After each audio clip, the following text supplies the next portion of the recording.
कैसा ये इश्क है।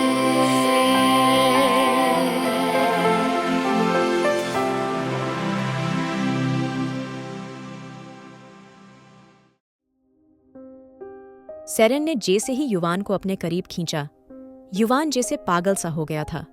उसने अपनी शर्ट को फाड़ते हुए अलग कर दिया था और वो सेरेन की गर्दन पे चिपक चुका था। सेरेन गहरी गहरी सांसें लेने लगी थी। उसकी आंखें लाल थीं। उसकी आंखों से आंसू बह रहे थे। उसको अपनी बहन से बहुत ज्यादा नफरत हो रही थी। अपनी बहन की वजह से आज वो अपनी इज्जत को ऐसे आदमी के हाथ में दे रही थी जिससे उसको नफरत थी, जो ना जाने कितनी लड़कियों के साथ सोता था। युवान से अब कंट्रोल नहीं हो रहा था। सेरेन, जिसने पहले ही अपनी ड्रेस फाड़ के फेंक सी थी, आह जो बचे हुए कपड़े उसके जिस्म को ढकने की नाकाम कोशिश कर रहे थे, वो भी उसके जिस्म से अलग हो चुके थे और सेरेन की आंखें बंद हो चुकी थीं। युवान, जिसने आज तक किसी लड़की को किस नहीं करा था, वो सेरेन के होंठों को पागलों की तरह बाइट कर रहा था। उसके बाइट करने से सेरेन के होंठों से खून आने लगा था। सेरेन और युवान दोनों ही बेड के करीब आ गए थे और अगले ही पल युवान ने उसको बेड पे धक्का दे दिया था। वो बार बार खुद को रोक रहा था, लेकिन उसकी बॉडी कंट्रोल में नहीं थी और सेरेन खुद उसको इस तरह छू रही थी जिससे वो ना चाहते हुए भी उसके इशारे पे नाच रहा था। सेरेन धीरे धीरे से अपना हाथ उसके पेट के नीचे की तरफ ले जाने लगी थी और जैसे अचानक ही युवान के अंदर अजीब सा कुछ हुआ था। उसके मुंह से हल्की सी आवाज निकली थी और अगले ही पल सेरेन हवा में थी, क्योंकि युवान ने उसकी कमर को पकड़ के दीवार से लगा दिया था और सेरेन के पैर उसकी कमर पे लिपटे हुए थे। सेरेन भी अब सब कुछ भूल चुकी थी। उसको बस एक चीज याद थी और वो थी युवान की करीबी, क्योंकि युवान की करीबी से वो भी सब भूल गई थी। उसके लिए ये सब नया था। ये एहसास नए थे। ये अजीब सी एक्साइटमेंट नई थी। उसने जल्दी से युवान की आंखों में देखा था, जहां नशे के अलावा और कुछ नहीं था। युवान फिर से बेड पे आ गया था और उसके नीचे सेरेन थी। युवान सेरेन की गर्दन पे बुरी तरह काट रहा था। अब सेरेन की आवाजें निकलने लगी थीं। उसकी सांसें गहरी हो रही थीं। वो चिल्ला रही थी, लेकिन युवान अब जानवर बन चुका था। उसके अंदर अब और ज्यादा नशा चढ़ चुका था, क्योंकि सेरेन का बदन उसको किसी नशे से कम नहीं लग रहा था। सच में आज तक जितनी लड़कियों को उसने छुआ था, सेरेन सबसे अलग थी। शायद ये नशे की वजह से उसको लग रहा था, क्योंकि इस वक्त वो जिस दर्द में था, उसके सामने कोई भी लड़की होती, उसका यही हाल होता। वो बस किसी को अपने करीब चाहता था। युवान गहरी गहरी सांसें ले रहा था। तभी सेरेन जल्दी से उसके ऊपर आ गई थी। वो कोई मौका नहीं छोड़ना चाहती थी। सेरेन धीरे धीरे उसकी गर्दन पे किस कर रही थी। युवान के हाथ उसके बालों में थे और वो उसके बालों को जबरदस्ती अपनी तरफ खींच रहा था, इससे पहले सेरेन उसके होंठों के पास आती। युवान ने फिर से उसको पकड़ के अपने नीचे कर लिया था और उसके होंठों पे टूट पड़ा था। अब उसके हाथ उसके जिस्म पे घूम रहे थे और वो उसके जिस्म के हर उन नाजुक हिस्सों को छू रहा था जिससे सेरेन और ज्यादा चीख रही थी। सेरेन की आंखों से अब आंसू आने लगे थे।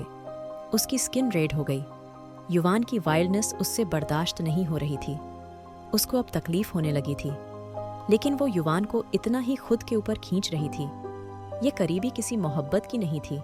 युवान के लिए ये हवस थी, नशा था जो उसको अपनी बॉडी को शांत करने के लिए चाहिए था। और सेरेन के लिए ये सिर्फ एक बदला था।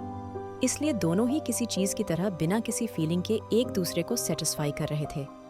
युवान से अब बर्दाश्त नहीं हुआ था और उसने सेरेन के बालों को झटके से पकड़ के अपनी ओर खींचा था। और इस वक्त दोनों की आंखें एक दूसरे से जा मिली थीं। दोनों की आंखों में प्यार के अलावा सब कुछ था। युवान होश में नहीं था, लेकिन सेरेन को होश थी। लेकिन वो युवान से ज्यादा बेहोश बन रही थी। युवान धीरे से बोला, तुम बहुत पछताओगी। और इससे पहले वो कुछ कहती, युवान उसके बहुत करीब आ गया था। सेरेन की एक जोरदार चीख आसपास गूंज गई थी। उसकी सांसें तेज हो गई थीं। वो कांप रही थी। उसकी आंखों से लगातार आंसू गिर रहे थे। वो अब चिल्ला के रो रही थी, लेकिन युवान को अब फर्क नहीं पड़ता था। वो इस वक्त इतना नशा में था। वो सेरेन को कंफर्ट भी नहीं दे पा रहा था और सेरेन भी उससे दूर नहीं जा रही थी। वो सब दर्द हंसते हुए झेल रही थी।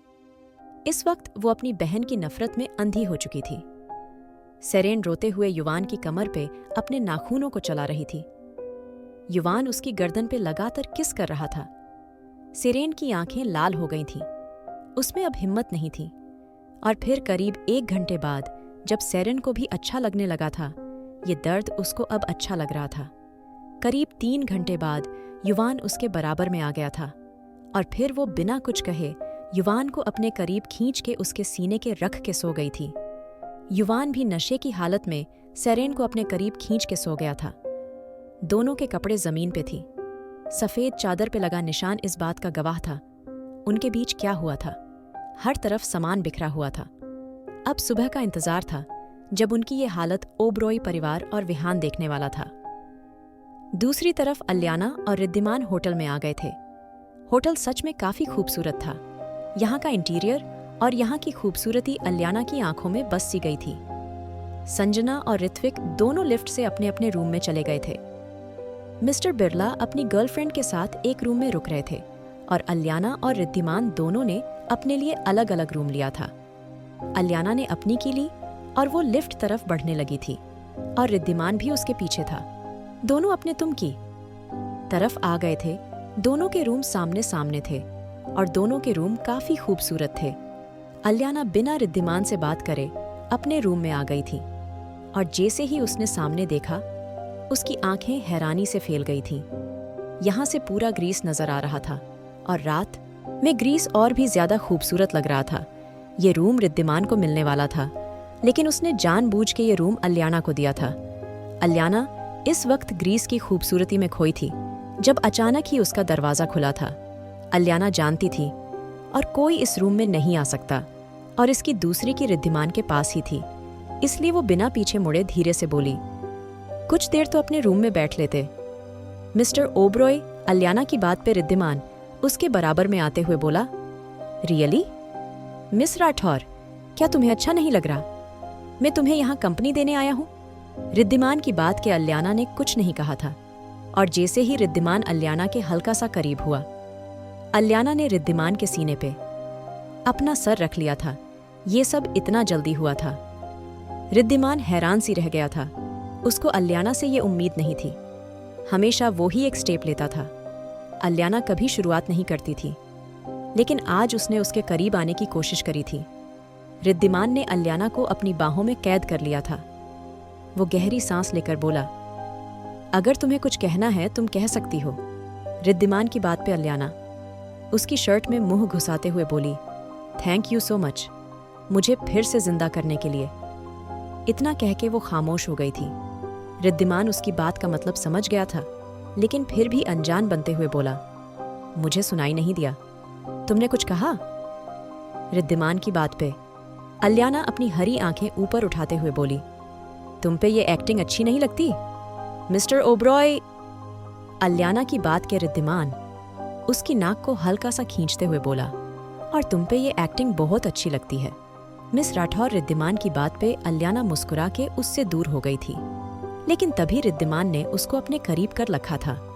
रिद्धिमान उसके बालों को पीछे करते हुए बोला, खुद से दूर जाने का हक मैंने तुम्हें नहीं दिया मिस राठौर। तुम करीब अपनी मर्जी से आई हो, लेकिन दूर अपनी मर्जी से नहीं जाओगी। रिद्धिमान की बात सुन के अल्याना के चेहरे के मुस्कुराहट आ गई थी, लेकिन तभी अचानक उसका चेहरा एकदम शांत सा हो गया था। वो धीरे से बोली, मतलब तुम चाहो तो मुझे खुद से दूर कर सकते हो? उसके सवाल में एक दर्द था जो रिद्धिमान समझ गया था। रिद्धिमान उसके बालों को टाइट पकड़ के अपने करीब करते हुए बोला, अपने नन्हे दिमाग को चलाना बंद करो मिस राठौर। रिद्धिमान की बात पे अल्याना बिना कुछ कहे उससे दूर हो गई थी। रिद्धिमान ओबरॉय उसकी जिदंगी बन चुका था और वो अपनी जिदंगी से अब दूर नहीं जाना चाहती थी। शायद वो कुछ दिनों में अपने दिल का हाल रिद्धिमान को बता भी देती, लेकिन उससे पहले ये पता करना जरूरी था, क्या रिद्धिमान भी उसके बारे में यही सोचता था? यही सोच के वो चांद को देखने लगी थी। रिद्धिमान उसके बालों को साइड करते हुए उसके करीब आते हुए बोला, मैं जानता हूं तुम क्या सोच रही हो, लेकिन हर वक्त अपने दिल को दर्द देना सही नहीं होता। हमें इस जिंदगी में किसी पे यकीन करना पड़ता है, और अगर हमें वो इंसान मिल जाए तो ये जिंदगी खूबसूरत हो जाती है। रिद्धिमान की बात पे अल्याना ने नजरें उठा के उसको देखा था। रिद्धिमान की आंखों में गहरी सच्चाई थी, जिससे अल्याना की आंखें खुद ही झुक गई थीं। रिद्धिमान ये धीरे से उसके चेहरे को ऊपर उठा के उसके होंठों पे अपने होंठ रख दिए थे और दोनों एक दूसरे में खो गए थे। आखिर क्या होगा आगे? क्या रिद्धिमान और अलियाना बन जाएंगे एक दूसरे के हमसफर? क्या दोनों के बीच की करीबी लेगी एक रिश्ते का नाम? या सेरेन और युवान की गलती का असर पड़ेगा इनके रिश्तों पे? जानने के लिए सुनिए दी माफिया बॉस, अनवांटेड वाइफ। और अगर आपको एपिसोड पसंद आया तो लाइक, शेयर और सब्सक्राइब करना न भूलें।